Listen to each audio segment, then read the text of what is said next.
doing the recording. That'll be on our Twitter feed early next week. Right, well, we're up in the 140s now.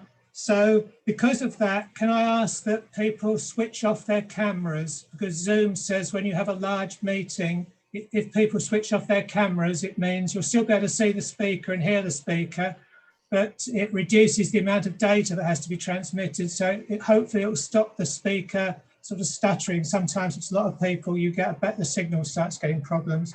So if people could switch their cameras off, thank you. Now I'll hand over to Ian to introduce Christine. Hello, greetings.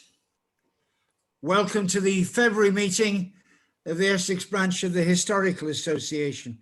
Let me cast our minds back to where all this began in January 1906 with a couple of teachers, Miss Howard and Miss Reed.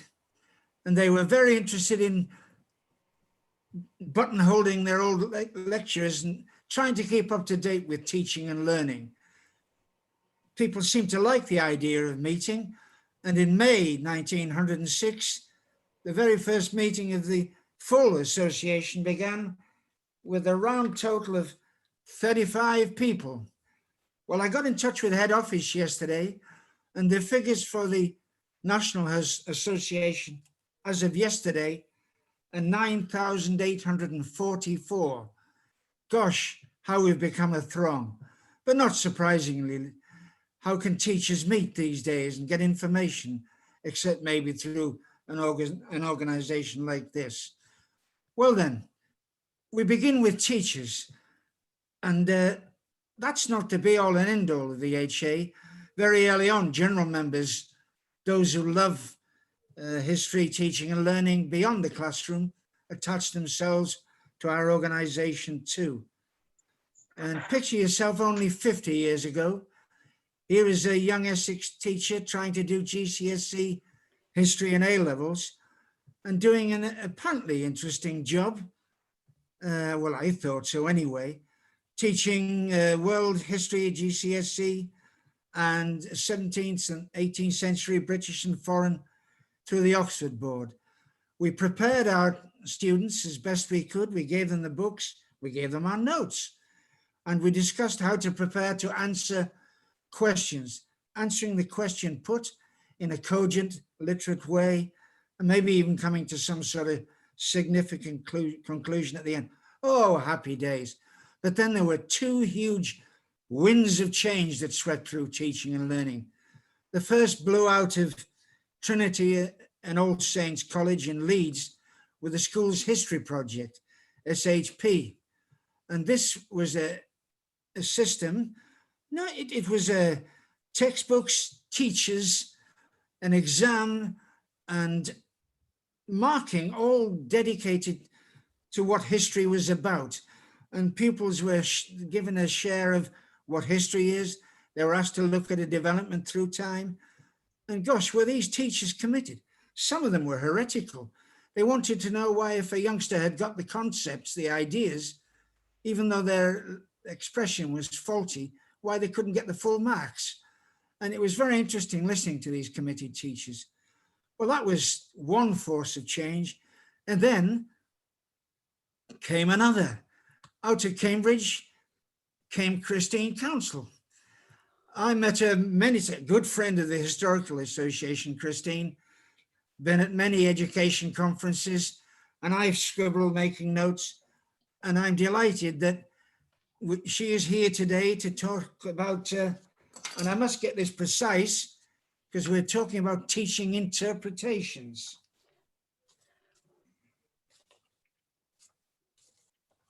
Somewhere we have the exact title.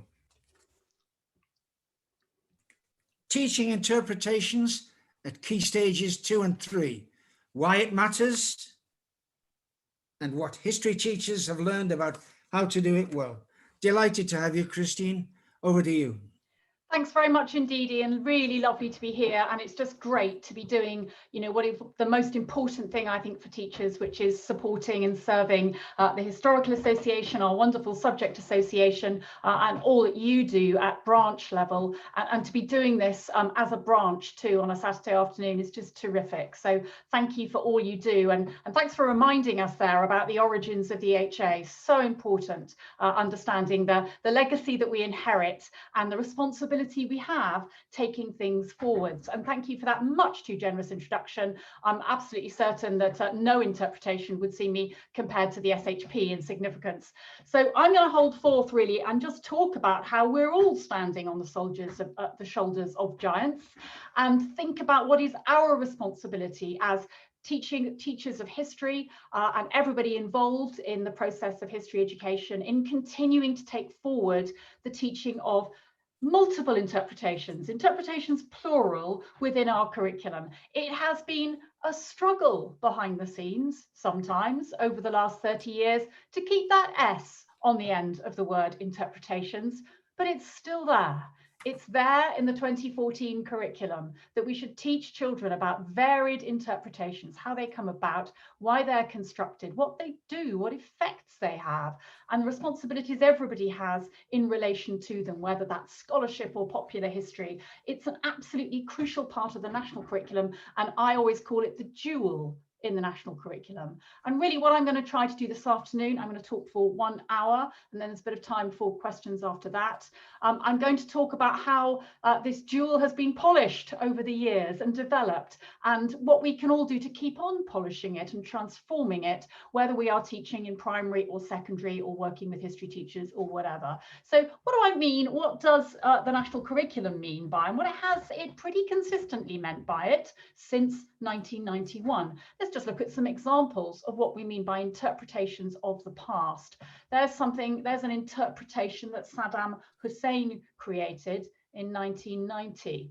That's his interpretation of the past. If we were together in a room and were able to chat more easily, I'd be asking you what you can see there, but I'm sure as a history enthusiast, you will see that Saddam Hussein is presenting himself next to Saladin.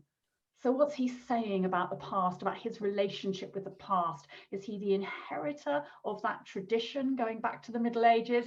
It's an interpretation of the past expressed by a state through a stamp. And my goodness, it's meant to be powerful, isn't it? It's meant to be doing a job. So there's an example of somebody in power interpreting the past to influence others. Here's another example of an interpretation of the past, a book by David Cannadine, a radical book in which he sought to argue things which went counter to the current trend. He's not just presenting a copy of the past, he's producing an argument about the past, as all historians do.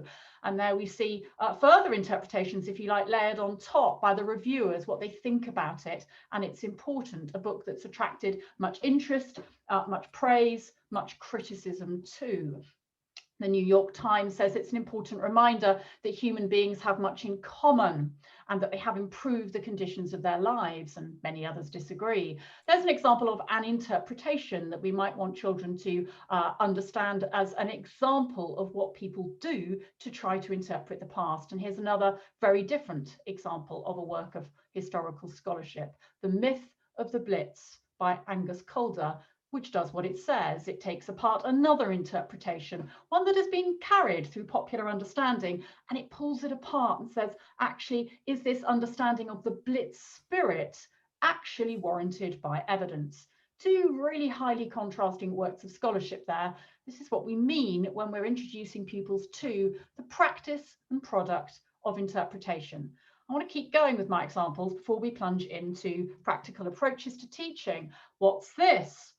Well, at the first glance, you might think this is about the Chartists, but look very carefully. It's a mural about the Chartists, and it's a mural in Newport, of course, a place where, well, Chartism being very big in Wales, where the legacy, the heritage of Chartism is celebrated. So we can see there, a vote for all men over 21, a wage for members of parliament.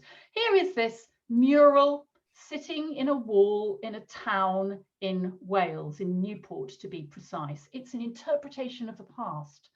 In this case, it's a celebration of the past. And then we get another interpretation of the past. Look at this. What's going on here? What has replaced the words on those banners? Where was democracy on October the 3rd, 2013, the left one says. And the right one says cultural vandalism. So what's gone on here? Well, here we've got a community who are absolutely furious because a car park is going to be built and it's going to involve removing the mural. So what we now have is a group of people in Wales, or we had in 2013, a group of people in Newport who are interpreting the past. They are angry about an interpretation which they feel is going to be removed, a very physical one, an actual cultural artifact that's part of their town.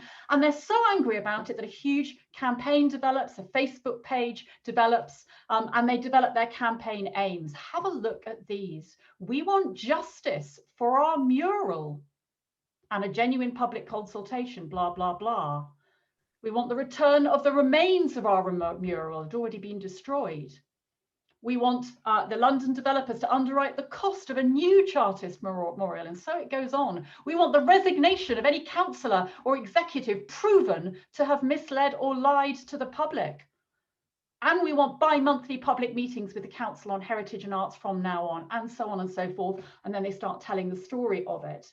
Now, if we go on the next page on this website in 2013, you see people writing their comments on it and how strongly they felt about the disappearance of this mural, about Chartism, about the history of Chartism in the town. We have the right to remember, someone says, the history of Newport, a history that changed the lives of many. How can you even think of destroying the mural? It's beyond comprehension. It shows an important time in British history, and it happened here in Newport, says Elaine of Newport, and so on and so forth. How can you even contemplate destroying this mural that we all love? It would be nothing short of vandalism. What's going on here? Here we are seeing people who care about interpretations, people who feel like they own an interpretation, people who are thinking about the effect and the consequences of an interpretation for them. So it's extremely personal and it relates to a community, but it also says something, doesn't it, about the interpretive process. It shows that it's not something static. It goes on being renewed. It goes on inventing itself. It's a social process, both the mural itself as a visual, physical interpretation, and then the actions of these people. This website becomes an interpretation of the past. Another example, the Association of Little Ships, which does what it says it does. Here's an example from what the website looked like in 2008. And they do all sorts of activities commemorating the story of the little ships and their heroic action at Dunkirk. But they do various things to continue to represent that past. And they continue to tell stories about those little ships.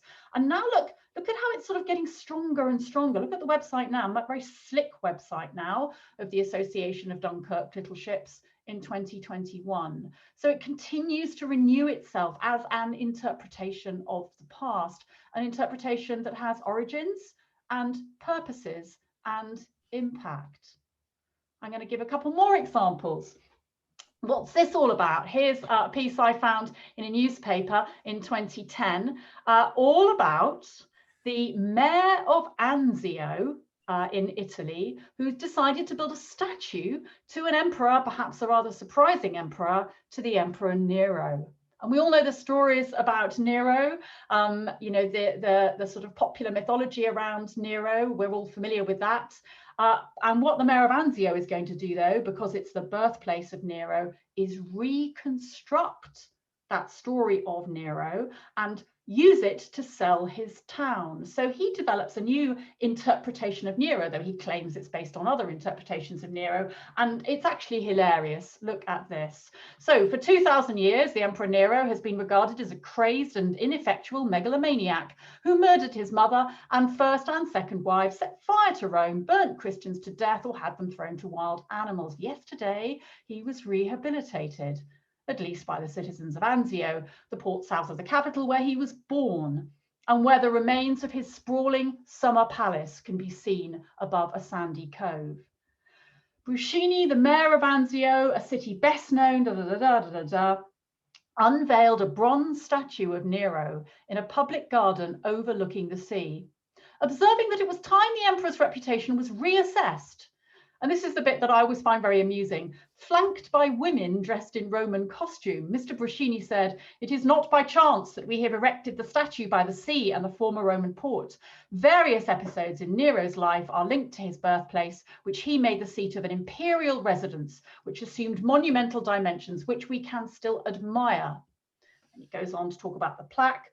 It does not mention that he had his mother Agrippina put to death and divorced and later executed his wife and so on. And so it goes on. So we have this account of Nero. It suits the mayor of Anzio and the citizens to celebrate his past. And so they draw upon historical scholarship too, as we're going to see later in my talk, to create this interpretation. It's an interpretation. It's doing a job. It is part of the traffic of information that human beings receive as we do this thing that only human beings do, which tigers and ants don't do, which is they tell stories about their past. One more example. Let's have a look at how children were taught history in 1838. Really interesting moment to choose. So it's shortly after Queen Victoria coming to the throne, and it's a little rhyme for them to learn about the kings and queens of England. And it just speaks volumes about how certain people at the time wanted to interpret Britain's past and felt other people should imbibe it as an interpretation. And it's terrific. And like every other example I've given you, these have all been used in Key Stage 2 or Key Stage 3 by history teachers to teach children the very varied ways in which human beings as a social process construct the past and choose to pass it on to others. So this rhyme is just terrific. This is Edward I of lengthy limb. Wales was annexed to the realm by him. It's not great poetry.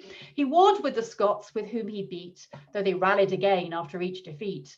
And then it kind of goes back, son of Henry III, whose life we find, and so on. This is Edward II, whose deeds evince that he was a silly and dastardly prince, defeated by Scotchmen at Bannockburn, home with disgrace, compelled to return. A horrible murder concluded his days. His fate we must pity, his life cannot praise. It's really highly moral. Most kings are criticized very heavily, and this really surprises children because they imagine that kings are all going to be elevated and celebrated, and they're not. Most of them are criticized actually in this little account. It's quite interesting. So we then have the weak and the wicked King John, and then we have Henry III, from whose life we find that he, like his father, was feeble in mind, and so on. So what do these forms of accounting, this is what they are, they're accounts.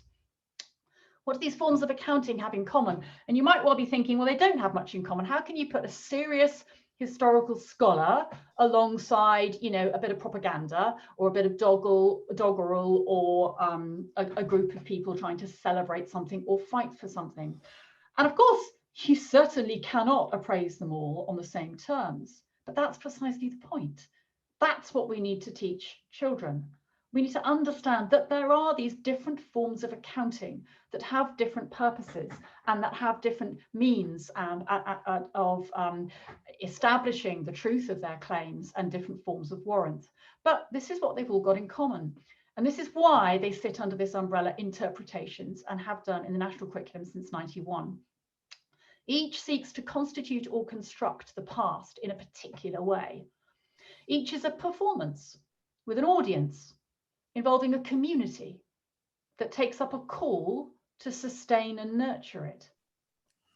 Each is a social process, and each is a conversation between its own time and a particular set of events from a different, much earlier period. Now, because this is something that human beings do, and they do in community, and it is a source of joy and pride, and it is also a source of great aggravation and contestation. And it really matters, doesn't it? When I've been working with history teachers in those parts of the world that are recovering from conflict, which is probably most of the world. And very often I have heard people shout angrily such things as, the school textbook caused the civil war. I heard someone say that once in Lebanon. And what are they saying there? They're not just engaging in hyperbole, are they? They're stating the seriousness of the accounts we share with children. And of course, We cannot produce some perfect neutral account of the past on which we all agree. It's quite staggering how successive politicians seem to imagine you can, in this country and others, come up with some account that we can all agree on about the past, and then we'll all be happy and we'll all be cohesive. It's never going to happen. But what we can do is help children through a range of different means to understand what it means to have a civilized conversation about the past, to engage in robust challenge about it, and to think about and understand other kinds of accounts, and to make sense of where robust challenge is useful and what one might want to challenge. And we can get children realizing the many, many forms in which this arises. But some of what I've said might sound very familiar. History curriculum in this country has done much of that for a long time, but there's a very particular aspect of it which interpretations is there to achieve, which I want to elaborate. So, in its technical curricular sense, since 1991, it means this. When the main focus of students' work is then how other people in later times have reconstructed, presented, or argued about the past. So it's not about interpretation with a small I. I mean, there's interpretation in every primary source. There's interpretation everywhere. This is very, very specifically, this particular curricular entitlement is not about that which is already well covered in the curriculum. It's about subsequentness. It's about subsequent accounts and how they get constructed. And I just want to illustrate that now with an example of a subsequent account, if you like, of the past. I thought the School of Athens is a great example of this, and it's a super Key Stage 2 example. I have seen it used at Key Stage 3 as well, but beautiful to use at the end of your Romance unit in Key Stage 2, Year 5, Year 6. I've seen it used very effectively. So the School of Athens, really famous painting, I'm sure needs no introduction. Raphael, sometime between 1509 and 1511. So what's going on here? Because we've got all these Greek philosophers and knowledge makers and theorists shown. They did not live all together at the same time. They never appeared together. Most of them didn't live anywhere near at the same time. They're separated by hundreds, if not thousands of years. And they didn't live in this kind of they didn't come, nor was the School of Athens, this kind of a building, which is actually pretty Roman in its influence. And yet Raphael is putting them all together here because he is saying something about the past, isn't he, Year 5? What's he saying? Well, let's start having a look in who's here. There's Euclid. We learned about Euclid last year, didn't we? We learned about Euclid when we were doing the Greeks, interestingly. And of course, most primary schools with a really good, thorough program on ancient Greeks do make sure children study such people as Euclid and Ptolemy, Aristotle and Plato, and understand the significance of these people for mathematics, for astronomy. So the children already know about this through a good, thorough study of Greek art, architecture, culture, and knowledge. And now later on, they can have a look at what subsequent generations have done with this. So what's Raphael up to in the early 16th century in wanting to create a picture which has got Euclid in there doing a bit of geometry? And then who else have we got here? We've got Aristotle and Plato. And oh, look, Year 5, there they are together. And they're holding books. We know, don't we, that those are not the kind of books that they would have held at the time, because books didn't look like that. It would have been much more like, you know, a scroll. It certainly wouldn't have looked like a book that didn't start to emerge like that till we got paper making in China, and then developing further in Muslim empires, and book binding really developing heavily in places like Baghdad centuries later. So why are they holding books? Why has Raphael put them there? And who's he put them with? Oh, look, there's Pythagoras down there. What's he doing? Why is he in the picture as well? And let's have another look. Here's Ptolemy. So there's Ptolemy, you know, from Alexandria towards the end of that period, where we've got a number of great minds coming together, and Ptolemy's there holding his globe. So all of these people together in this painting produced in the early 16th century is saying something. Raphael is saying something about the past. It's written in a particular time for a particular audience. He's making a point. He's clearly celebrating something. What's he saying? Let's analyze, shall we, Year 5, what the message is, what the significance is of these people to a much later time. This is the study of interpretations as it is meant to be. So how did interpretations really get going? Quick history lesson of the history of education. It was great to have Ian gave us a great history lesson at the start about history of the Historical Association, and it's really important to sort of go back and see where we've been in order to both make sure we're not reinventing square or round wheels, and then also to critique what former history teachers have done and make it better. So Macaulay, very famous theorist and practitioner, former history teacher, was commissioned by the National Curriculum Council to really develop this idea of interpretations of history when it was first appearing in the very first national curriculum in 1991. So 1991 was the first time we saw an explicit requirement for all pupils in school to be studying subsequent history. And this was in addition to studying primary sources and evidence and producing arguments and all of that. That's taken as read, that's elsewhere in the curriculum. This was additional. It's saying they must actually be exposed to some real subsequent accounts. So Macaulay worked with hundreds of teachers in a project to gather evidence around what might work in the classroom and to begin to theorize this a little. And he did various things. He, and those of you perhaps who've had a specialist training in history education, perhaps secondary teachers, will know this well from your training. He identified a series of types of interpretation that appear just generally in life all over the place, and scholarship is crucial in there. But one of the things that Macaulay emphasized, which was also very much part of the national curriculum's rationale, was this mustn't just be about historical scholarship. Of course, historical scholarship is central and needed to be more central in school history teaching, but it is about making children aware that the whole world is, fancying it can interpret the past. Everyday artist, politician, popular website is giving you a view about the past directly and indirectly. So we're kind of assaulted by this on all sides. So Macaulay was saying, let's flesh out what this might mean. Let's flesh out the meaning of the curriculum requirement to make sure we're thinking about the range of ways in which the past gets interpreted and represented for whatever reason. There is a sort of updated version of Macaulay's types. He came up with a collection. You can read about it in his article in Teaching History in 1993. But this was then developed at a conference in 2004, actually, as a collection of ways in which teachers till then had started to look at interpretation. So you can see the full range there. Now, Macaulay also posed 5 questions to frame the sorts of things children should do with interpretations, and we're going to come to those in just a moment. And all this was enshrined in some guidance that went out in 1993, and it's well worth, actually, if you've got a dusty copy on the shelves anywhere, going back to that guidance, because it sort of reminds you of the purpose of this. And it ties in, actually, with many current lively debates about children having access to a range of ever-evolving, changing, challenging interpretations.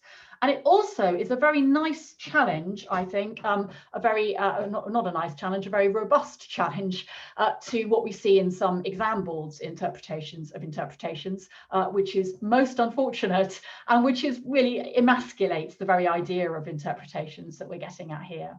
So what I'm going to do now is quickly give you an overview of some enduring principles. This is just my interpretation, but from having worked extensively with a huge range of history teachers, both in teaching itself and in training, and also just seeing a wide range of history teachers work through publication, I've just drawn together here 5 principles which really began with that original national curriculum, but which have, I think, been the things which have sustained and strengthened really great practice with interpretations that's meaningful, that's worthwhile, that complements the rest of the curriculum. And they're quite basic points, but I thought we'd just start in a basic place. So the first principle is subsequentness.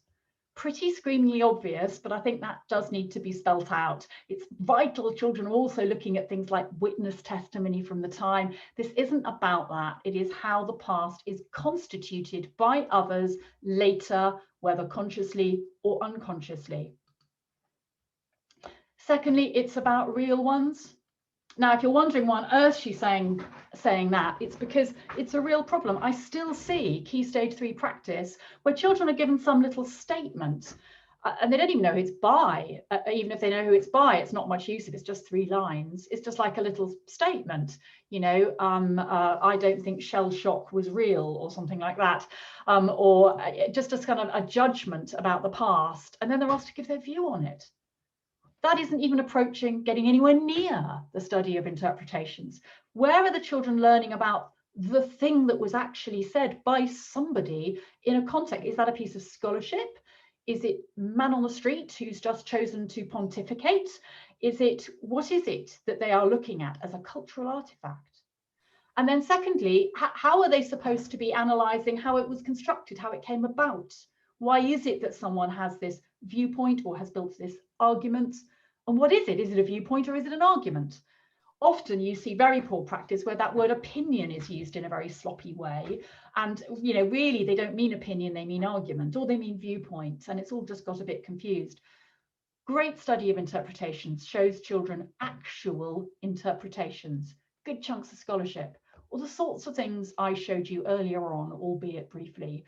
So a decent chunk of an old school textbook, or a website where someone has actually constructed an account of the past, or something where the account of the past is implicit and needs to be unpacked, but it's a thing, it's a cultural artifact. So what real interpretation are you showing them? Don't just give them a viewpoint and ask them to comment on it. It needs to have a huge range across the key stage. So across key stage 2, how good is the range? Are children bumping into it? Across key stage 3, how good is the range? And this is important too. One of the things in 1991 that both the national curriculum and McAlevey were reacting against was a tendency to drift towards a kind of negative approach. I often used to call it historical helplessness. And it comes from very poor teaching of sources and evidence. I'm sure you all know what I mean. The sort of spot the bias approach to studying primary sources, where children sort of end up feeling that it is all a bit pointless really, because the purpose of history is to spot bias at 100 meters and run around and find those naughty, unreliable sources, instead of realizing that sources actually can be extremely useful precisely because they're biased. And it all depends on the question you ask of the source. So this isn't looking at primary sources, we're looking at subsequent accounts. But the point here is that what we're interested in is how this thing was constructed. And it may be full of inaccuracies. I'm just upfront about that at the start. You know, obviously this is inaccurate. We don't need to waste time, you know, asking whether it is or it isn't. It's obviously inaccurate. It's obviously a fictional representation. That's what it's doing. I'm not going to waste a lesson getting children to work out whether the School of Athens is a fair, true depiction of the past or not. No, I'm upfront with the children straight away about what it is. And then it's a very constructive approach. Let's work out, how did this come to be? Why is it there? What does it tell us about the interpreter? What does it tell us about the subsequent period? What kind of impact did it have? It is, in fact, a deeply ethical process, because it's about thinking through the effect an interpretation has, as well as the origin of it. But constructive in another sense too, that it's about looking at the process of construction. Do look up Arthur Chapman's work on this. He's very good at it in all his publications, and he writes extremely thoughtfully about the process of construction. What sources were used? Were sources used at all?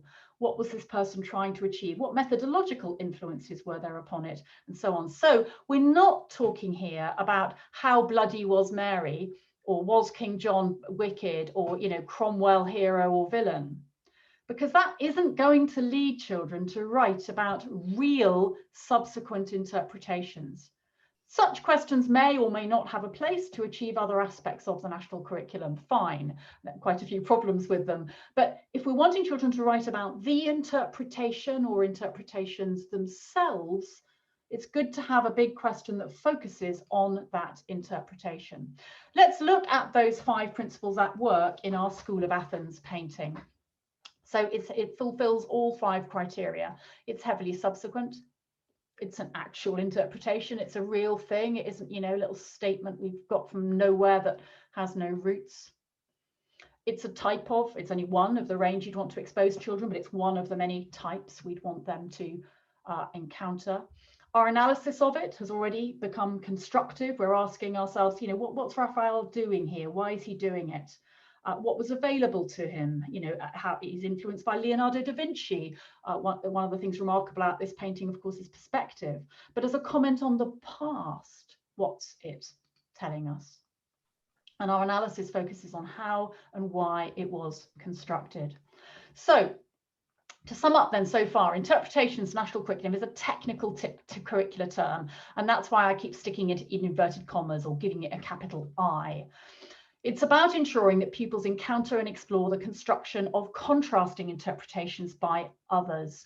And it's therefore extremely important to think about, you know, a good inquiry question, those questions that knit together our sequence of lessons, that place the force of analysis on those things. Not because there aren't many other kinds of great questions we should ask, but if we're going to give children this curricular entitlement, then we need to actually make sure we do sometimes, whether you do it through inquiry questions or some other means, get children to think about matters such as these. And I've tried to capture a huge range there. I'll give you a moment to take them in.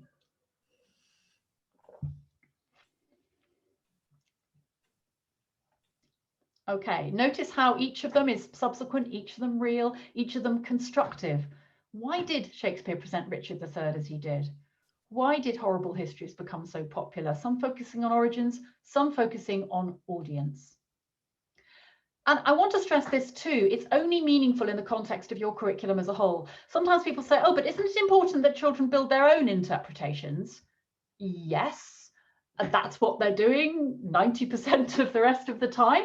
Every time you do a causation inquiry and you get the children to build an argument about why, every time you do a similarity and difference inquiry and you look at different ways of grouping or classifying or questioning grouping in the past, you're teaching children, even in early key stage 2, gently, slowly, in embryonic ways, to build little arguments, to realize there are choices, to make decisions, to look at the warrant of what they're saying.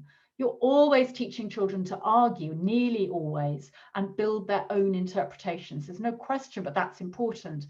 This is adding a distinctive aspect to the curriculum, and I'm emphasizing it because often it doesn't get added. Have they encountered others? So Macaulife's 5 questions then. I'm going to summarize them really quickly here and then show how they've developed. And these are really useful for helping teachers think through in their planning. The first question he asks is, what kind of a thing is this? Is it a painting? And now, you know, Macaulay was writing before people were using the internet, but now it might be, well, it's a website with this particular purpose, or it is a particular society or association trying to do this, or it's a group of scholars who are trying to seek truth around X or trying to move the debate on around Y. What is it saying? This is the bit that teachers so often miss out. Sort of plunge into something analytic before we've taken time, as I just quickly began to do earlier on as we looked at this picture, taken time to think, why EF5? Why did Raphael want to say all this? But before we get there, before we get to the why, what is being said? What is being said by putting all these Greek philosophers together? What is the painting saying? And then a group of things that Macaulay bunched together as how and why was it constructed. So what's its purpose? What's its intended audience? And what's its relationship with evidence? A really important question. In some genres, there is none. They're not attempting to. And that tells you what, you know, it is and isn't good for. A piece of fiction isn't telling you 10 seconds about the sources that the author might have gone to. You wouldn't expect it to. But it might have a very, very close implicit relationship with the sources. You never know. And what are we seeing here? Are we seeing fact? Are we seeing viewpoint? Are we seeing arguments? Are we seeing the past being imagined?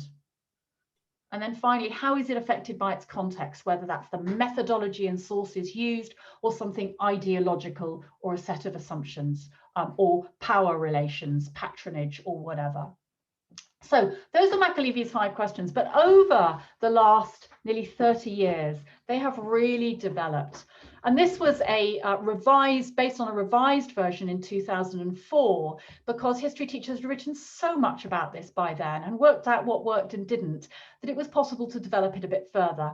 And I have since developed it. It's based on, I put at the bottom right where it comes from, but I've developed it since then to pick up on a few things too, which teachers are emphasizing at the moment. So for example, many teachers now are trying to get children to see silences in the historical record. So silences about colonialism, for example, or about race. Again, that finds a very natural home with interpretations. Let's look at how interpretations are changing, about how people are questioning assumptions that they might not earlier have had. So that's the same thing, a kind of more up-to-date version of Macalevy's 5 questions. Okay, just a reminder again that all these slides will be available for you. So if you're thinking, oh, I want that, then you can have it. So I'm now in the final part of my talk going to work through a set of points. I'm going to go with some speed, give you lots and lots of practical stuff. So buckle up, and we're going to go very fast through this. So 6 things which I think learning from the past 25 years have taken us further forward still, and which result in some good practical points. These will be ever changing, but they're ways in which we can make sure we're not letting new teachers go out and reinvent the wheel. Let's look at the sorts of things that have already happened. So my first practical tip is this: get them curious about how it was constructed. That doesn't mean let them to work it out themselves, but get them curious about it. Make it interesting. Look at this lovely piece of practice from year 6. It's so gorgeous, this. It's so simple and so easy to do, and it's linking source work with interpretations. So there's Nero, by the way, in case you didn't recognize him, that's Nero. So back to now, and here's Anthony Cam writing about Nero in 1995. This was part of a sequence of lessons where they're gradually getting the children to realize that there are revisionist interpretations of Nero developing. So how do we do that in year 5? Very, very simply. It's a really great literacy activity too. Here is a nice little extract from Anthony Cam, barely adapted actually. It works well. I think there's only 1 or 2 words that have been changed to make it a bit easier for year 5. So Anthony Cam writes that Nero was artistic, sporting, brutal, weak, erratic, extravagant, cruel, and later in his reign almost certainly mad. People whom Nero disliked or was jealous of were sent a note ordering them to commit suicide. An interesting question is, when did these behaviours develop? There is some evidence that there might have been good government in the early years. 5 years into his reign, Nero became totally controlled by corrupt and evil advisors. So here we're seeing an interesting shift, an acknowledgement that actually maybe history has not been sufficiently kind to Nero earlier on, and the whole thing's been overshadowed by apparent violence and craziness later on. So how do the children then look at how Anthony Cam constructed this? Well, one way you get them curious about that is to get some really well-chosen primary sources, which Anthony Cam did use, which is not difficult, going to his footnotes, or might have used. And in this case, the teacher chose ones that he did use. So bits and pieces here: Aurelius Victor, the first 5 years of Nero's reign, Trajan picked out as a golden age of good government. And then we've got bits and bobs from Suetonius, some of which are rather hilarious. The pink one is quite fascinating. The Emperor Nero liked to be popular, and he was jealous of men who were well liked by the people of Rome. No one was allowed to leave the theatre during his performances on stage, and women in the audience sometimes gave birth, and men were so bored that they pretended to be dead and were carried away. One of Nero's games was to attack men on their way from dinner, stab them if they resisted, and then drop their bodies down the sewers. When Nero found himself short, he resorted to robbery and blackmail, and he set fire to the city of Rome. So if we're beginning to get children curious about how a subsequent interpretation, in this case a serious historian trying to sort of weigh things up, one thing we might do is ask ourselves, what kinds of sources might Anthony Cam have drawn upon in order to write this? And it's speculative at this stage. You can usually establish often a piece of historical writing if it's good where they did, but historians very often aren't explicit about their sources all the time. So sometimes, you have to be a little bit speculative, and it's appropriate to be so. And here is an example. The children did it with handwriting, but I've kind of mocked it up, where they have color coded these judgments. And it's quite interesting because they are all judgments. artistic, sporting, brutal and cruel in pink, weak, erratic and extravagant in green, and they've simply color coded it according to which sources they think might substantiate that bit.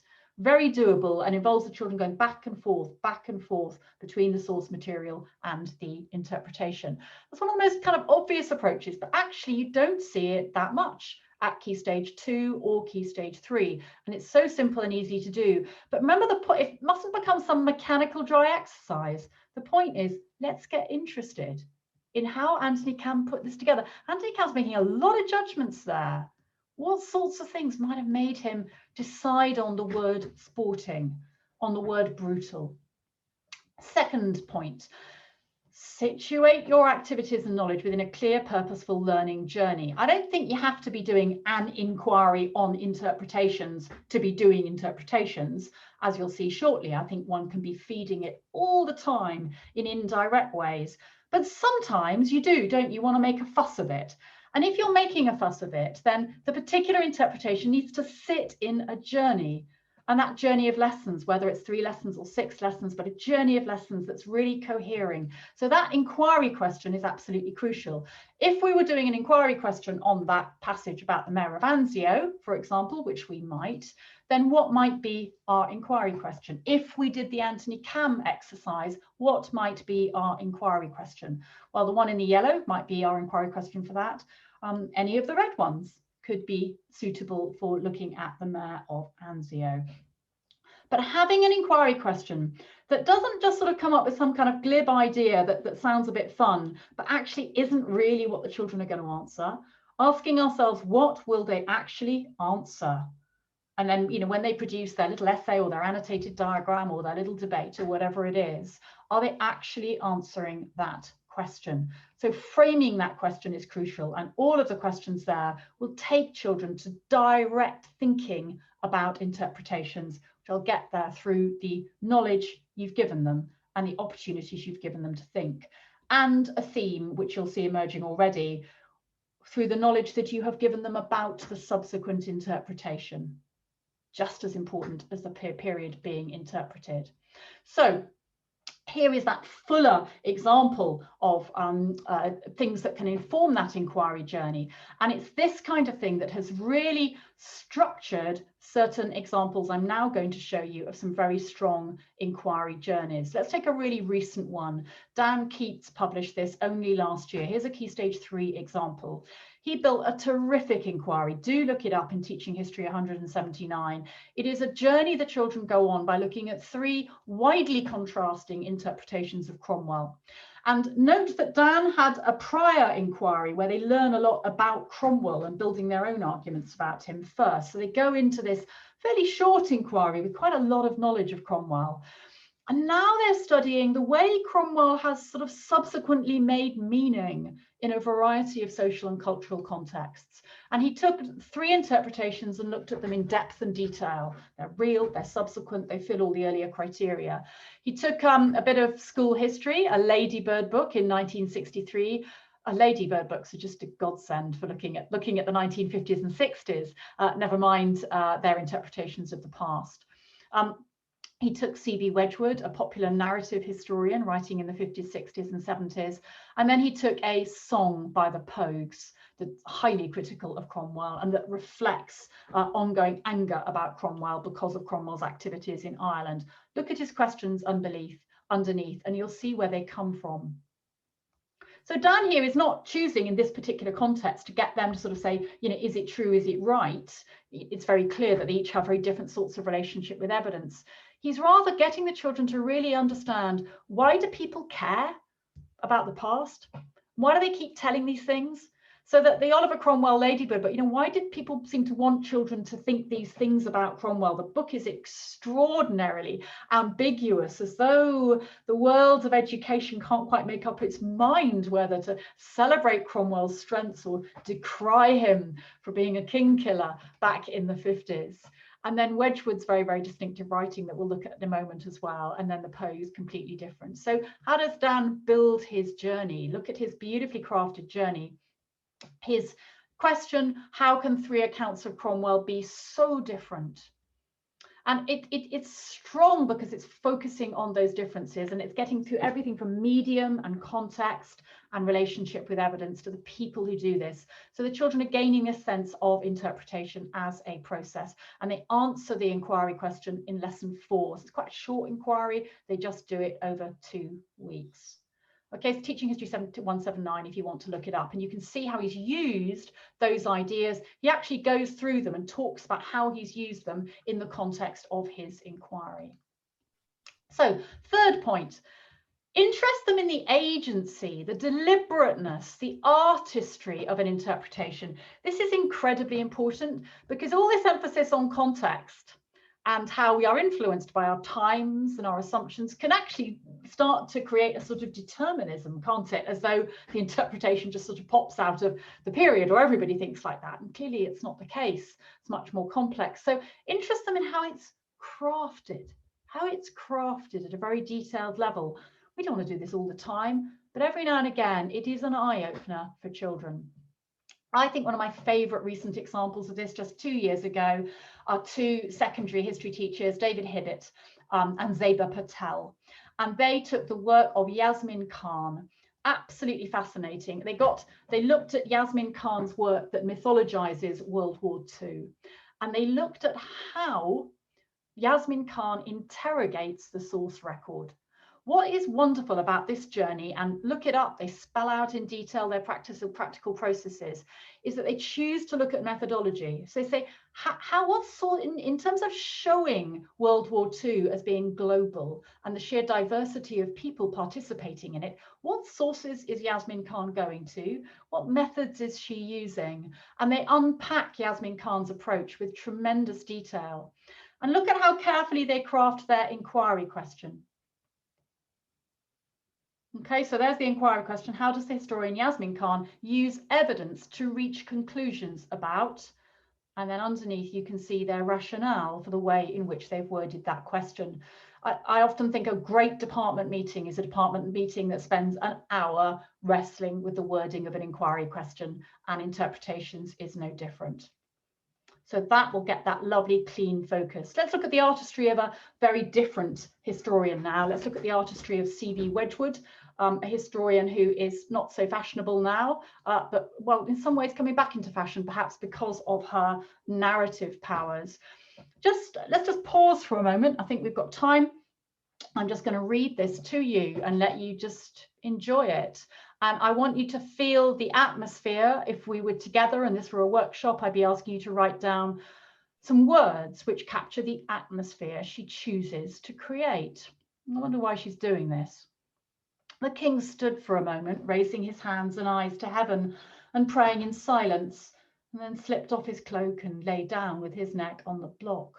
The executioner bent down to make sure that his hair was not in the way, and Charles, thinking that he was preparing to strike, said, "Stay for the sign." I will, an it please your majesty," said the executioner. A fearful silence had now fallen on the little knot of people on the scaffold and on the surrounding troops and on the crowd. Within a few seconds, the king stretched out his hands, and the executioner, on the instant and at one blow, severed his head from his body. A boy of 17. Notice the kind of cinematographic quality of this. Wedgwood shows rather than tells at every stage. So she shows it through the people on the scaffold, the little knot of people on the scaffold. She shows it, and we've now gone out to the boy of 17 in the crowd.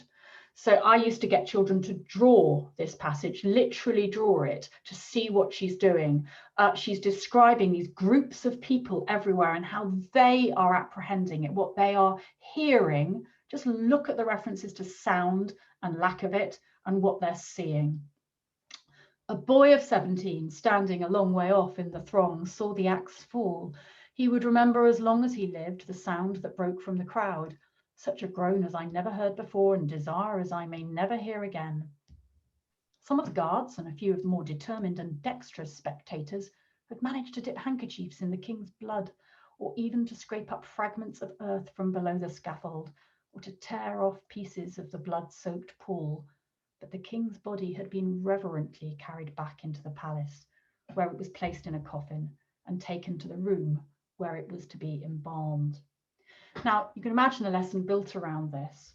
and I want the children to think about, to perhaps drawing it, describing it, how she uses sound and lack of sound, how she uses people's apprehension to pick up on what she's trying to create. You get a sense that she, boy, does she care about Charles I. There's almost a sense of reverence and, oh, look, we see the word at the very end. The king's body had been reverently carried back into the palace. But when we arrive at that word reverently, she's already been reverent. The whole passage has been reverent. So that word's worth picking out, isn't it, in your teaching? Because that is what I call a word that is a window into the text. And I think my other word that would be a window into the text is fearful. And so let's think about what would happen if we replace the word reverently with some other words. You know, what if they were carrying the body furtively? That would change the feel of the whole passage, wouldn't it? What if they carried the body hysterically? We'd lose the spell at that point. What if they carried it cheerfully? I used to get sometimes trainee teachers acting these different ways of carrying the body out. What if they carried it reverently, which they did? What if they carried it reluctantly? They didn't want to carry the body, or weirdly, or incompetently. So this tiny little bit of fun with it, just choosing a single word that a historian chooses to use or anybody chooses to use and asking, if you replace that word with a different one, what would it do? So children feel the artistry and realize this isn't just a copy of the past. People are seductive and we are seduced by their accounts. Another thing you can do is look at Wedgwood's subordinate clauses. Interpretations is nothing if not full of literacy opportunities. So her subordinate clauses seem to be the places where you kind of catch her thinking, suggesting, speculating. So there's two examples there. Charles thinking that he was preparing to strike. I mean, we don't know that he was thinking. We have no idea what Charles was thinking. That's Wedgwood, as the kids would say, making it up. A boy of 17 standing a long way off in the throng. So let's think about how we could replace things in those subordinate clauses in order to be more Wedgwood-like or be less Wedgwood-like. Charles, thinking he was preparing to strike. So here are some examples. Trialed this with some real year 8s some years ago, and these were the things they came up with, and they criticised each other's. And I'll never forget this one. Charles asserting his authority to the last, and the other people's very critical of that, and they said, no, Wedgwood wouldn't have done it like that because it's too in your face. Wedgwood would have been more subtle. Hoping for a last look at his kingdom is rather nice. Or we might do it, mightn't we, with our boy of 17 standing a long way off in the throng. Let's replace that subordinate clause. Suddenly fearing God's wrath. Excellent. Trembling at the sight of the king's humility. Excellent. Or now let's have fun, year 7, year 8, and let's pop in some ones which she definitely wouldn't have written. Right. And so we go on, but little things which allow children to be fascinated by the artistry. So my next point is knowledge really matters. Interpretations work goes wrong, I think, when people construe it as a skill. It's not a skill. It's about an application of knowledge, and it's about thinking with that knowledge. And this is particularly important, I think, if you do one of these lovely studies of interpretations through time. This is perhaps the most famous one, popularized by the super textbook of Dale Banham, working with Ian Dawson. And they have a whole textbook where they look at John, and there's a section on it on interpretations of John through time. And as many of you will know, it's possible to track interpretations of John through time, and while one must be careful about interpretations, there are some really interesting fluctuations according to the period in terms of the various accounts. So we have this negativity about John by the monks who are writing about him at the time, and then the whole business of breaking with the Pope and being at war with the Pope means you get some positive interpretations of John in the Tudor period. Then you get these negative interpretations of John again, and then things shift again in the 50s and 60s, but often because of different methodological approaches that are available. And then again, well, what's happening now with how people are interpreting King John? Now, if children are going to do this, if you're going to get them to look at this over time, they do need knowledge of these subsequent periods, or it's just completely overwhelming. And this is why great interpretations work, I think, is often best at the end of the key stage. And what a way to revisit earlier knowledge. So let's say, just go back to our School of Athens. Let's say you'd spent much of your time on ancient civilizations, as you do in primary. And in year 6, you're doing a theme that goes beyond 1066, and you're perhaps doing a world theme. Maybe you're looking at Renaissance. And that might be the moment you're looking at art through time, perhaps. And that might be the moment when you're going to choose to look at the School of Athens. And what a great way to make sure children haven't forgotten about Euclid or Pythagoras or whatever. And here, this is ideal to do when they've long finished the Middle Ages. It's ideal to do in year 9, but you can do it in the Middle Ages as well. Some people, sorry, you can do it in year 7 as well. And some teachers have done that very successfully. Here's another example with the Battle of Rorke's Drift. So many depictions of the Battle of Rorke's Drift, ever-changing, popular, scholarly. Do look up Super Piece by Fullard, Wheely and Fordham in Teaching History 142, where they look at, for example, things like Elizabeth Butler's painting, and they look at different kinds of interpretations within scholarship and within art to think about how it changed over time. Here's an example of something that one of the children wrote, because naturally one of the interpretations they used was a bit of the film Zulu.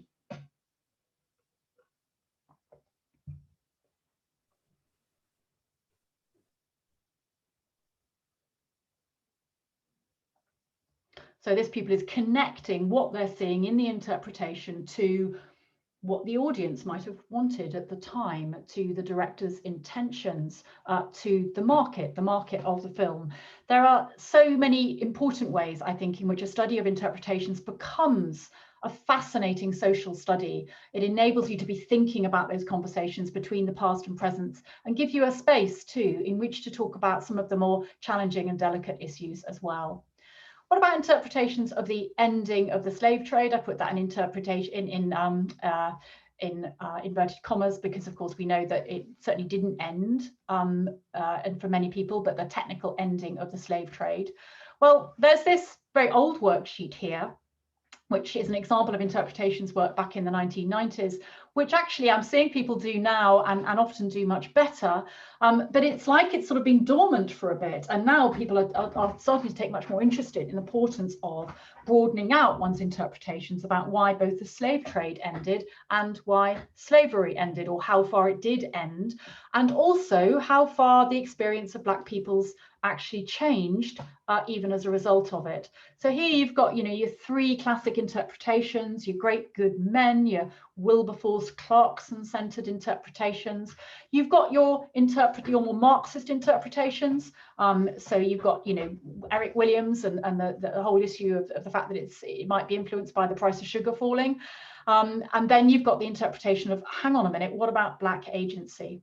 And if you broaden this out too beyond the British context to include the Haitian Revolution, which is something that really wasn't taught at all until recently, that's where interpretations, I think, has a wonderful effect of pushing us to broaden the content we teach. Then it becomes an absurdity that people were not thinking and writing about the role of Black agency in ending the slave trade. So we might with some of our activities look at examples of scholarship, and just as a very preliminary, straightforward activity for some children, just to clamber into this, think about which broad category of interpretation these might fit into. And I've just taken 3 examples there of the sorts of things that you find that are wholly different understandings. I first did a version of this inquiry with my bottom set, year 9, a very long time ago, millions of years ago. It was when I was early in my teaching career.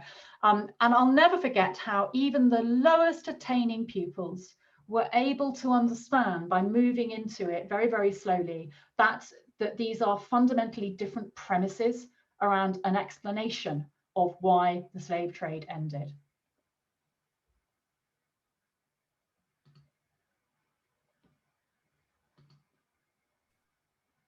And again, we can match statements to it. There's no list of shortage of things that we can do to achieve this.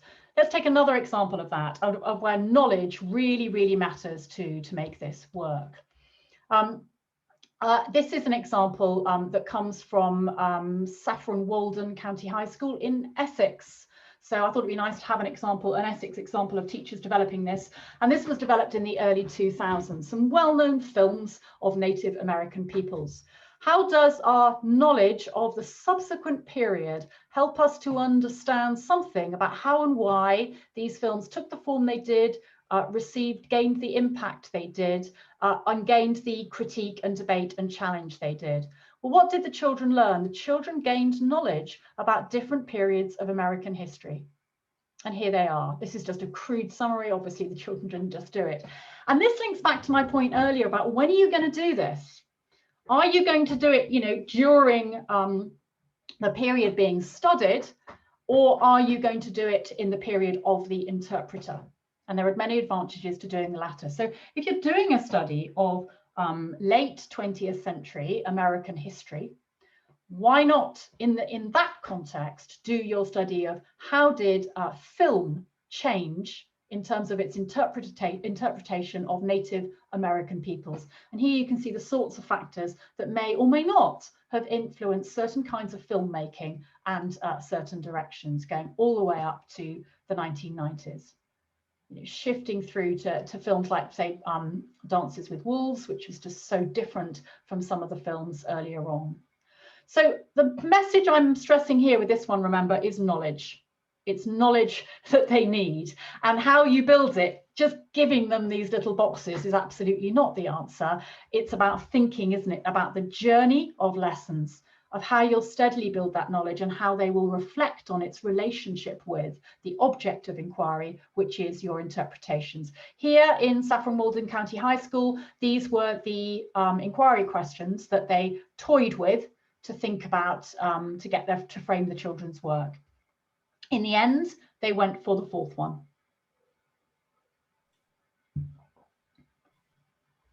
Okay. Impossible to attempt this sensibly without deep, thorough knowledge of changes in American economy and society. So it's an exercise in knowledge building as much as in thinking. So we're nearly at the end now.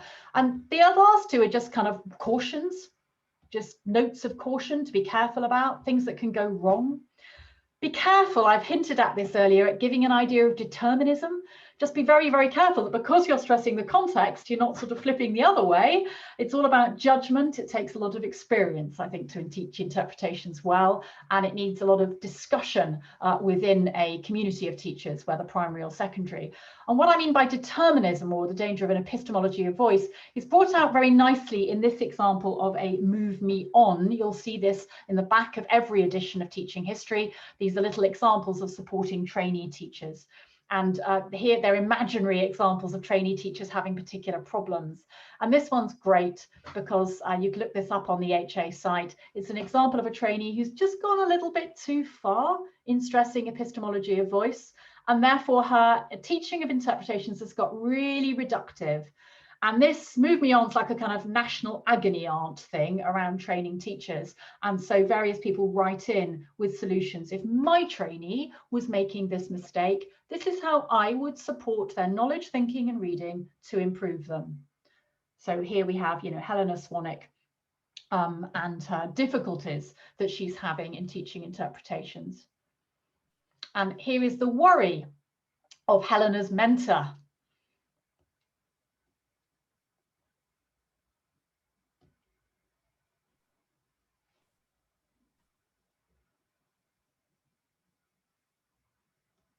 So you can see, this is why I think it requires sophistication and judgment. When I was training history teachers at Cambridge, I spent 4 full days of the 38 days we had for training our history teachers, 4 full days on interpretations, and spaced it out. And that's not including practice in school and discussion with mentor and reading and tasks, because it's hard and you need time to think about it.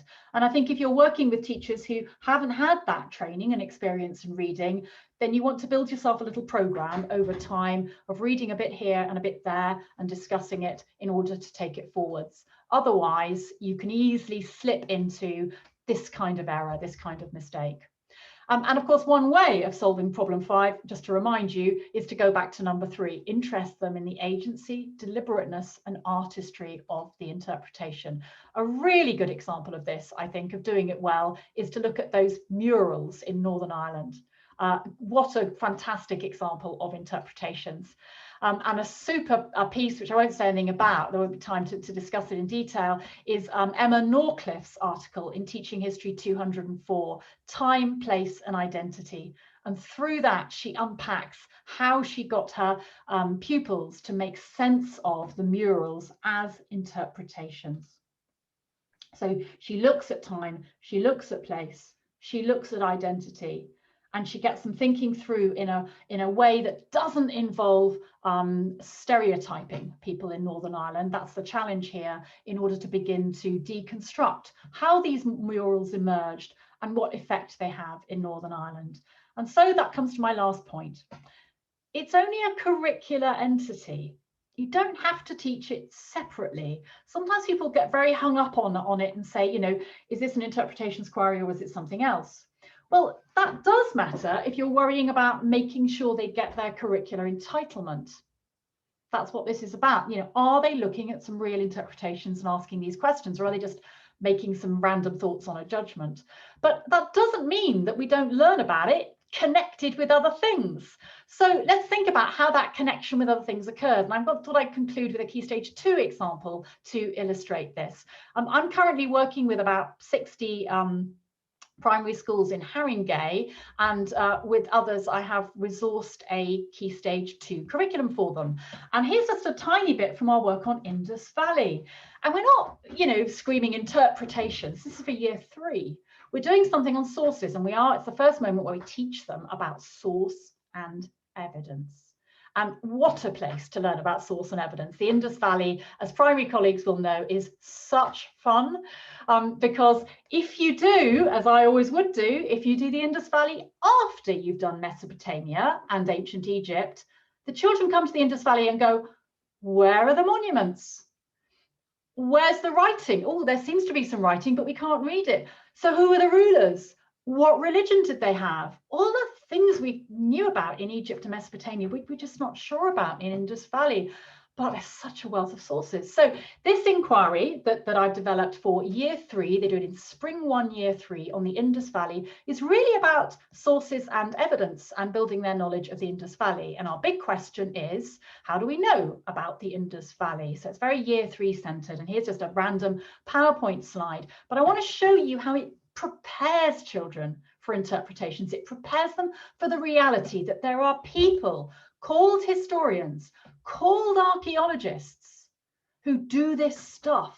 And we need to show pictures of them, and current ones in Pakistan doing this, not just, you know, the white ones from decades or a century ago. So we have this little thing where we do, are you ready to try to solve a puzzle? And we prepare them to look at some sources through which they solve the puzzle. Did the Indus Valley people make music? And of course, if you know anything about the Indus Valley, you can see exactly what we're getting at here. The dancing girl, the little, that gorgeous little clay whistle, seems to be a whistle. And then on one of the seals, is it a harp? Maybe. Okay, so when we gradually build, the children have a go, and then we reinforce the message that yes, blah, blah, blah, blah, blah. So, and then we're reinforcing, practicing our word source and our word evidence, lots of whole class oral work, and so on. It's all very year 3, and it's all very source and evidence. And how is this related to interpretations? But then gradually, having done that, we then move in to make a mini museum. And we start thinking about how people present this. It's our first think about a museum. What are museums trying to do? What are they for? And that what museums doing, what are museums for, is preparing them to think about interpretations and doing some direct work on museums in years 5 and 6. So we're laying the foundation. And here at the end of the lesson, we start looking at the real people who do it. And we look at actual archaeologists at work, what they're doing as they recreate things. So moving on to having done that, we then start to try and solve some of these mysteries and puzzles and show them what archaeologists are actually doing and the products that it results in. So that's an example in year 3 of laying the foundations, getting used to the idea. There are these experts called historians and archaeologists. This is what they do. So Summing all up then, 6 ways, remember I'm going to leave these slides with you, 6 ways in which history teachers have developed interpretations over time. I like to think of interpretations as the jewel in the crown, but like all jewels, there's a few things we need to protect it and keep it safe. We need to polish it and make sure it shines. And I think the thing about a jewel is it looks best if it's set in something, and set in some jewelry, or set in here a crown. And interpretations only works if it's sitting in a wider, better curriculum. It won't work on its own as a trajectory of skills. Often if I'm reviewing a department's practice or some primary history, I say, what's the relationship between your teaching of interpretations and your development of other things, like teaching children to argue, learn about evidence, and crucially, building their knowledge. There are the aims of the national curriculum. There's interpretations down the bottom, right at the bottom, but it fits and sits in everything else. And it's plural. We must keep it plural. And when people like me are dead and gone, you guys must go on fighting to make sure it stays plural, because there's plenty of places in the world when it isn't. If you want to read something about this, then go to the What's the Wisdom On series in the Historical Association's website. Use your membership of the HA to access the various What's the Wisdom On, where you'll see a summary of all these points. There's a What's the Wisdom On interpretations of the past, and there's also a little video accompanying it. So,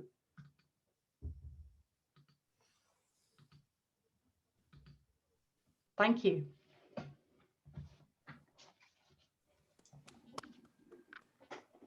Thank you, Christina. Very, very interesting. I'm looking at the questions. I think there's only been one specific question so far. There's one there, isn't there, Ian? What are the main considerations we need to take into account to ensure they drive students through the curriculum? It's a question really about inquiry. I'm not quite sure what the questioner means there, whether it's a general point. When developing inquiry questions, what are the main considerations we need to take into account? Okay, I think I know what that means. And I think the questioner there is talking about when you're wording those inquiry questions, I think you want to be thinking about the scope of content that it will meaningfully embrace. So I always think about the scope in terms of the substantive content, and then think of the scope in terms of the big disciplinary idea. And if your inquiry questions are a bit too sort of quirky, and they're quite amusing, but they're not actually clear around that scope of content or the big disciplinary idea, then they can go wrong. But I think the other thing to say about and driving it across the curriculum as a whole is that they should resonate for pupils over time. So, a causation question you do in year 6, the teacher wants to be able to say, oh, this is a bit like, but not quite like the one we did in year 4, and same at Key Stage 3. And so it's the same for interpretations. We did interpretations before, didn't we? But we're asking a different kind of thing this time, aren't we? So I think the inquiry question itself is a great way to knit your curriculum together. The children should be spotting resonances between them by similarity or contrast. Okay, there's somebody, Alex O'Halloran asked, I would be really eager to see some examples of good fruitful outcome tasks for interpretation inquiries, if you have time. Yeah, I think we probably haven't got time to go and fish them out now, but if you go back into the presentation, you'll see I did give a little clip of the one about Battle of Rorke's Drift, which I think is an interesting example of high-level performance. I think the best way to get a lot of examples of that is simply go to the articles in Teaching History, some of which I mentioned here, and some of which are referred to in the What's the Wisdom On. And if you look in, there are lots and lots of examples there where authors have included data in the form of children's work. So you can see weak and strong outcomes. I will just mention a poor outcome. Sometimes if people, you can tell when the outcome's just not worth having, can't you? When people have just done something that's not really interpretations, they've just given you some sort of statement and the children ask, do you agree with this statement? And they waffle off in all sorts of directions. They're not focusing on it. So I think a sign that the outcome's doing the job is perhaps this is screamingly obvious, that the children are answering the question in ways that are grounded in period knowledge, both the period being interpreted and the period of the interpreter. There's a question from Rachel Short. Interpretations in our key stage 3 are currently not done well. In Y7 half term 4, we cover church relations, ending with Becket and Henry II. I want to return to Becket when the students have a solid knowledge of the facts in half term 6. When do the restoration discussions how to interpretation differ? How he was used by Catholics and Protestants in different ways. Do you have any advice on how we to do this well? Yeah, well, we'd need longer, wouldn't we, Rachel? So I won't say, but I think you've already got the answer, which is how Catholics and Protestants have used that story. I would go in really simple. You said year 7, I would go in really quite simply. I would go into, that thing that was a bit of a national institution, which was the New Year's Eve, that the Archbishop of Canterbury always talking about Becket. So you sort of get a sense of how it's become iconic through time in a general way, before you get into any issues about Catholicism and Protestantism. So I think my first bit of advice is take time for year 7 to understand how something becomes iconic more generally and somehow transcends its time and gets told. And then having built on that, so they've got a sense of it, then move into your nuances.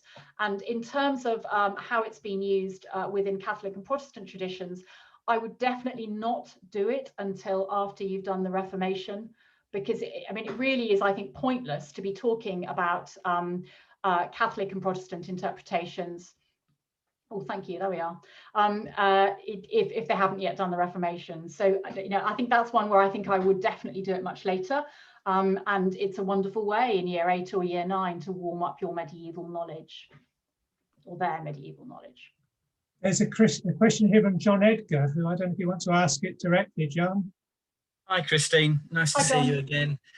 One of the things that I'm hitting quite a lot when I speak to teachers, particularly in Key Stage 2, is and I know you're probably going to groan when I say it, but Ofsted's new definition of learning, I used the word new in inverted commas. Yeah.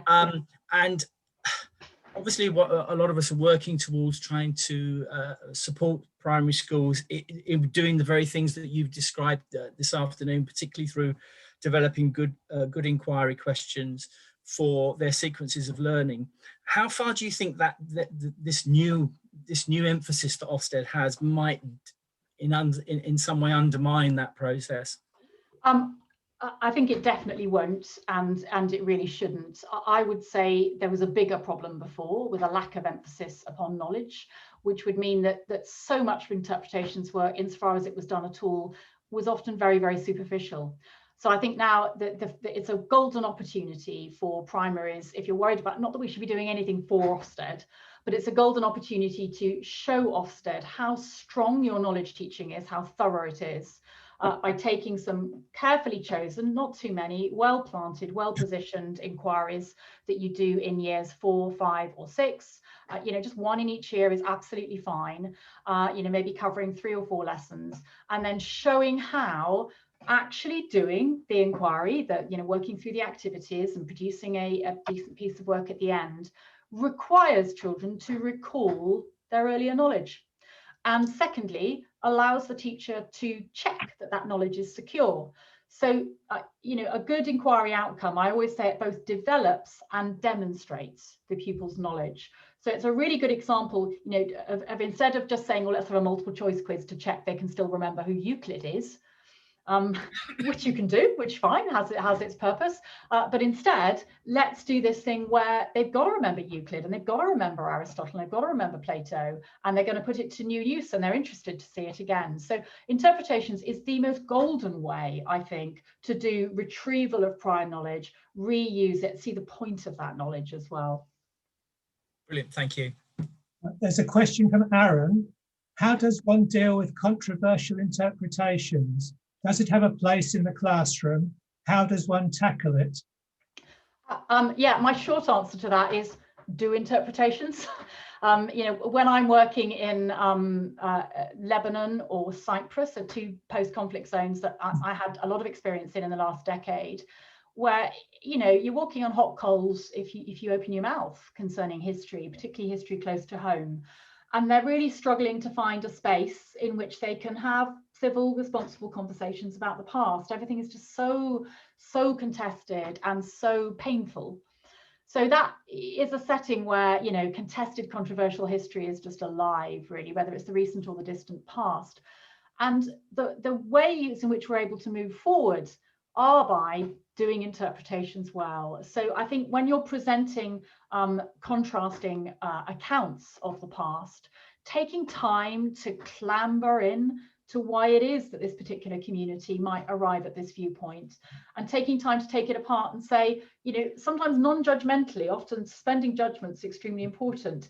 People think that the way to be ethical is to sort of get in there and make a judgment. In fact, I sometimes think the way to be ethical is to model what is essentially ethical about historical practice, the intellectual integrity.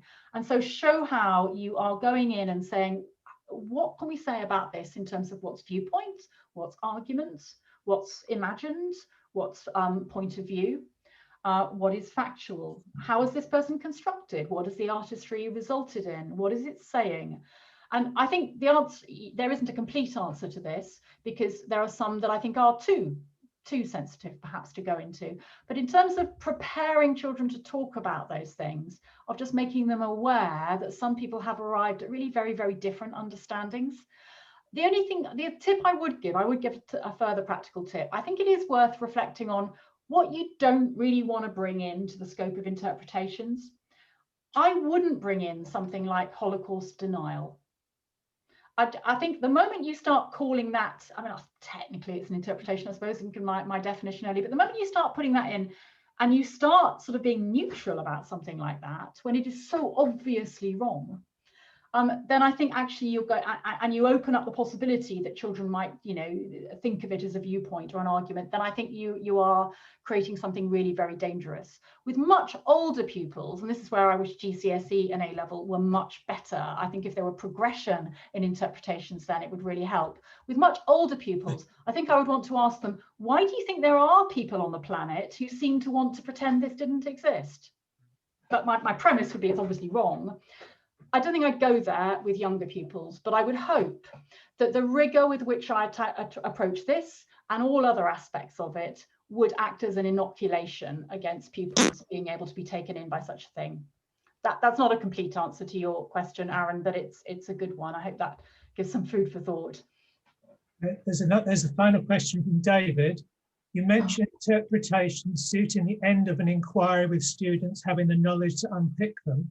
Given that students can usually spot the difference between interpretations quite easily, have you come across them being used in the opposite way, to start with an interpretation study and then use that to look at the different time periods? Would it be viable?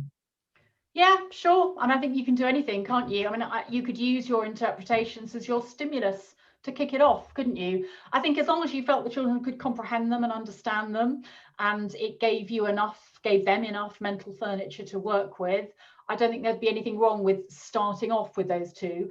And actually it links to my 6th point about, you know, not imagining you've always got to teach this thing in isolation. I think it is useful sometimes to isolate it, but as with all planning, sometimes you isolate, sometimes you integrate. That is planning, isn't it? You're just always making that choice. So I think there are times when your end point of the inquiry might be something quite different. Perhaps you want them to enter into the argument about the ending of the slave trade, but you just choose to bring in 2 interpretations to kick it off as your initial stimulus to get them going, to frame the whole thing. Provided their prior knowledge and prior thinking activities give them enough access to it, yeah, absolutely. Depends what you want to achieve. Someone said that Debbie had a hand up. Do you have a question, Debbie? Yeah, I've actually put it in chat now. It's just a very general one. So most of your lecture has been about to teachers. I'm not in this situation, but I don't know whether anyone else is. There must be people who are homeschooling or home learning, and I wondered how this has been affected, you know, how interpretations. What a great question, and what a hornet's nest. I mean, it's such a it's such a difficult thing to teach well, And if I think so, I think the only sensible thing I can say is to hats off to parents for even trying.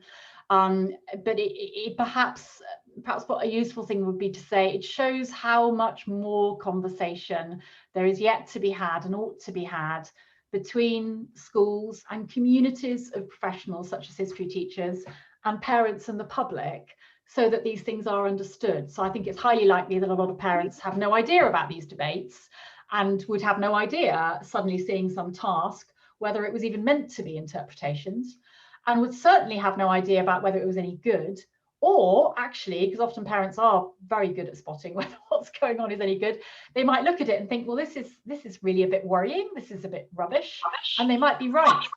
They might well be right. So I think it's a golden opportunity for parents, first of all, to talk to the school and find out, what were you trying to achieve here? And it's a golden opportunity for schools to share such things as the what's the wisdom on piece that I mentioned at the end, or any other just nice, crisp examples, so parents can see what is meant to be being achieved around interpretations. But it's exactly the sort of area where, if what the children have been given is not really up to scratch, it would cause parents to ask questions. And I think, we can either see that as something very fruitful that might actually improve things, or we can see it as a problem. I was also thinking that parents might think, oh, I'll add my own bit to this and completely overload the child. Yeah, well, I mean, if you were a parent, you didn't realise what was. I think there are two really big dangers here. One is that the parent really has no idea what we're trying to achieve, and yes, massively sort of makes mess of it. But another worry too is, I think, that the school, perhaps, not their fault, but because of lack of training or whatever, hasn't done a great job. The children have been asked to do something that's wildly inappropriate, or insensitive. It often happens, or just naff. Here's a little statement, do you agree with it? Oh, now you've done an interpretations activity. And then the poor parent is having to mediate that in some kind of sensible way. Tom Patterson's got a question. Oh, hello, Tom. Hi, Christine. Sorry to bring up the devilry word of exam boards, but a couple of years ago on the EdXL paper, I was a bit shocked in the interpretation section, which, as you know, is done incredibly badly. They used a website for their interpretation. It just got me thinking a bit about how, when we're teaching, is there a particular approach you'd suggest for dealing with online sources? I like the point you made earlier about being able to go to footnotes and look at the basis behind a historian. I'm struggling a bit with how we do that with websites. It's really hard to generalize, because a website can be doing so many things and is so many things, so very, very hard to generalize. A little bit of me, who is normally an arch critic of nearly everything that the exam boards try to do around interpretations, I think some boards are better than others. I mean, I think OCR has made a decent fist of it, but let's not get into that. But a little bit of me actually is at least quite pleased at the idea of using a website, because at least that is a real thing. It is an artifact, and at least you can interrogate it by saying, well, why is this there? And where, at least it's not just giving them some judgment and asking them to give their view on it or something. So part of me thinks it's a good idea. It really depends on the website, Tom, doesn't it, as to what kind of information it gives. But I think what you can do, I suppose, is give children, and many departments have developed this very well, kind of strings of basic questions that you would automatically take to a website. So if you're going to a website to look up, I don't know, anything from Aristotle to, the Bay of Pigs or anything, you would go to that website, wouldn't you, wanting to know certain things about, what is this? Is this something that is being put together by scholars? Let's have a go at it now. Is it something that is gathered, and is it curated collections of scholarship by others? Straight away, that's a distinction, isn't it? Yeah. So, because the moment someone's curated it, then someone has made a decision. So in trying to unpack it, they may not be, that might be totally innocuous and good reasons, but nonetheless, they've made decisions. They've told a story by choosing this scholarship and not that. So is it, first of all, what is it? Is it scholarship? Is it collections of scholarship? Is it something else altogether? Is it, the site of the Association of Little Ships, or whatever? And then in the context of the genre that it is, okay, this is scholarship or curated scholarship, or this is a museum online, or this is whatever. In the context of the thing that it is, okay, now let's go in with those Macaulavy's questions. Where Yeah. are the facts? What's imagined? What's points of view? I think those questions actually do give you a really good basic structure to take to anything. That's great. Thank you. There was Hugh B had a question. I don't know if you could ask that, Hugh. Hiya, can you hear me? Yeah, I can. Yeah. Oh, brilliant. I just want to first say, thank you so much, Christine, for your time today and the talk. It's been really interesting, really I fascinating. enjoyed it. I was just wondering, I started at a new school recently, and we're on our source units, the Crusades and the Industrial Revolution. And each question is kind of based around the word useful. So I put in the chat, how useful is the source for understanding Saladin's characteristics? How useful is the source for understanding why there were high mortality rates in industrial towns? And I was just wondering if you thought if this was in any way kind of limiting or could be improved, because. Okay, yeah. I think it is. I mean, we're in a slightly different territory here, so we just try and reply to this one quickly. We're talking about evidential thinking and using sources, which is very different territory from, because I think you'd say, how useful is this interpretation? Or yeah, you'd be doing something quite different. But if you were doing evidential work, one way in which those questions have got better is at least people do now stick 4 on the end of them. So, once upon a time, when I first started teaching, there was an awful lot of people saying, how reliable is this source? Right. Question mark. Or how useful is this source? It's utterly meaningless. You can only ask those questions in relation to something, can't you? How useful is it for? How reliable is it for? And at least sticking something on the end of it does make it better. Unfortunately, I think it is an example of the necessary limitations of trying to find some exam formulation, and therefore it's one of those stems that's ended up as the exam way of doing it. And my advice would say is understand it as that. It is the exam way of doing something, because you are constrained in how you can put together exams, to be fair to examiners. It's the exam way of doing anything. It's got many, many limitations. And I would say that getting children to think about the utility of a source for a particular question rather than a topic, a question is better than that. So instead of just in the chat, you've got well, you've almost got a question there. How useful is this source for understanding why there were high mortality rates in industrial towns? So that's almost a question, isn't it? Yeah. So as long as it's a question, that's quite handy. But the most important thing is that your overall teaching of evidential thinking across the key stage is not tied up with questions like that. There are so many dimensions to evidential thinking, and teach those, build it up steadily. That will help enormously for handing these nugatory little daft questions they have to do at GCSE, but they won't get better at those GCSE questions by practicing them early. And one reason I'm very pleased that Ofsted is now so critical of using GCSE questions at Key Stage 3 is that. Thank goodness. Because it will stop this sort of practice of imagining that you're teaching evidential thinking or worse still interpretations by doing the GCSE questions. They're not meant for that purpose. You can't teach them through that. They're there to do a particular job in a particular setting much later for older children. So prepare them properly and don't use GCSE questions as any guide to what is worthwhile in teaching either interpretations or evidence. There, I've said it very strongly. Okay, thank you so much. There's no more questions. I'll hand over to Ian. Okay. Hello, Christine. You can be our agony aunt anytime. And by way of thanks, I'd like to ask Paul to propose our pleasure at having you today. Thank you, Ian. On behalf of the Essex branch of the Historical Association, Christine, I'd like to thank you very much indeed for your talk today. I went online this morning and looked at your very impressive, not to say terrifying CV, but in actual fact, like all brilliant teachers, you have reduced a highly complex subject to something that is accessible to everyone here today. I thought it was really quite inspiring.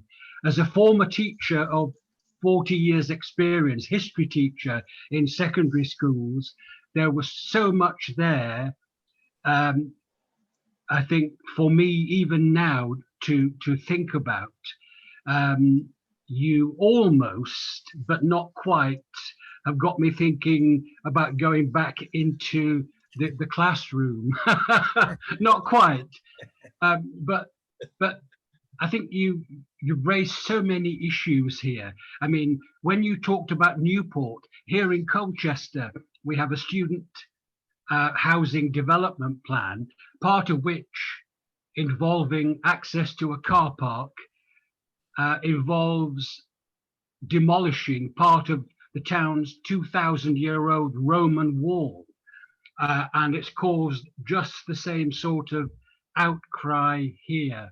But I think as a teacher, teaching interpretations was one of those things that I think the children really, really enjoyed, because not only did it teach them about the past, it opened up their world around them, I think, when they studied the work of historians and things like that.